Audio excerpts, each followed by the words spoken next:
موت کے دروازے کی بارگاہ میں شکایت پیش کری تو رب نے ارشاد فرمایا آئندہ کے بعد میں ایسے یعنی عذر لگاؤں گا، ایسا بہانہ لگا دوں گا کہ تجھے کوئی یاد کرے گا ہی نہیں. اس بہانے کو ہر آدمی یاد کرے گا کہ ایسا نہ ہوتا اس بندے کو موت نہ آتی. آج یہی ہو رہا ہے.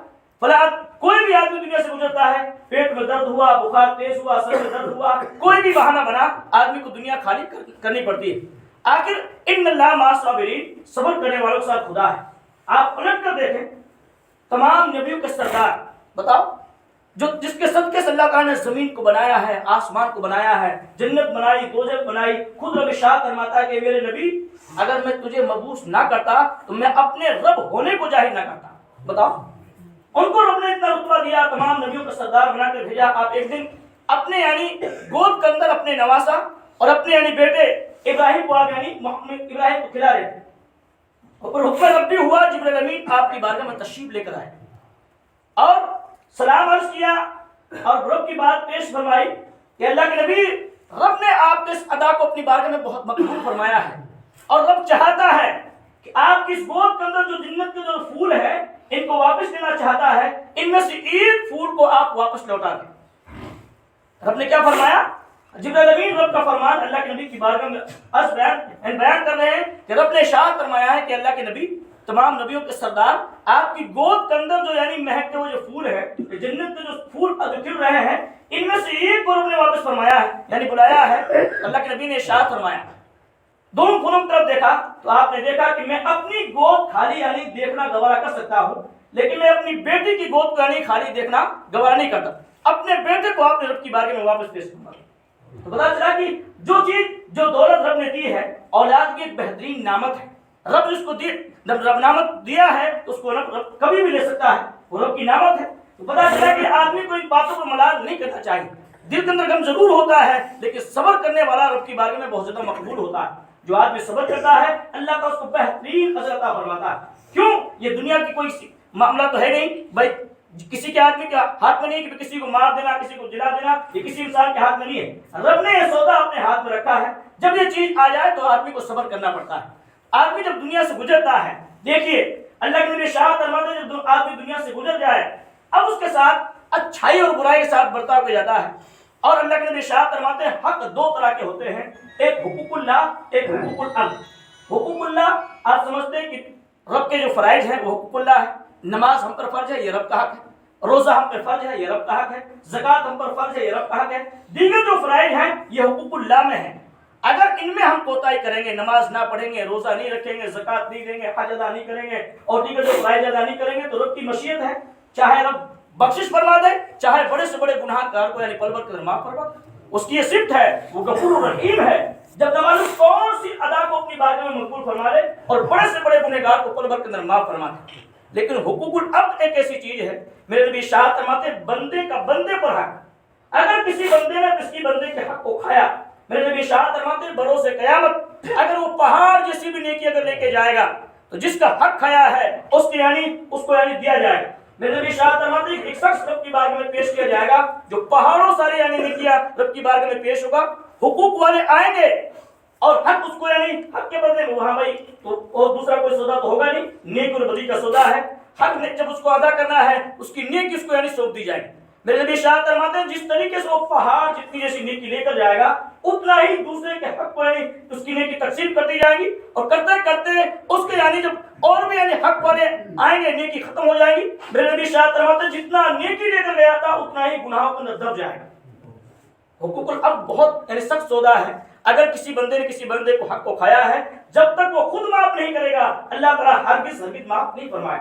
میرے نبی شاہ فرماتے ہیں ہم میں سے جب آدمی گزر جائے دنیا سے اس کی زندگی ختم ہو جائے، جو بحیات ہے جو زندہ ہے اس کے یعنی گھر والے عزیز و اقارب ہیں، رشتہ دار ہیں، ملنے جلنے والے ہیں، اپنی دو توڑا زباں ہلا کر اس بندے کے لیے سارے ثواب کریں. یہ ہمارے آج جو ہم نے اکٹھا ہو کر سوالہ کلمہ شریف جو پڑھا ہے یہ ہمارا حق ہم نے ادا کرنا. میرے نبی شاہ فرماتے ہیں المیت الغریق، میت ایک ڈوبنے والے کی مثل ہے. اب رب کی مشیت ہے چاہے اللہ تعالیٰ اس کو قبول فرمائے. روایت میں آتا ہے 70,000 سوا لاکھ کلمہ شریف جس میت کے لیے پڑھ کر بخش دیا جاتا ہے. رب کی ذات سے ایک امید ہو جاتی ہے اللہ تعالیٰ اس نیک عمل کی بنیاد پر اس کی تو یعنی مغفرت فرما.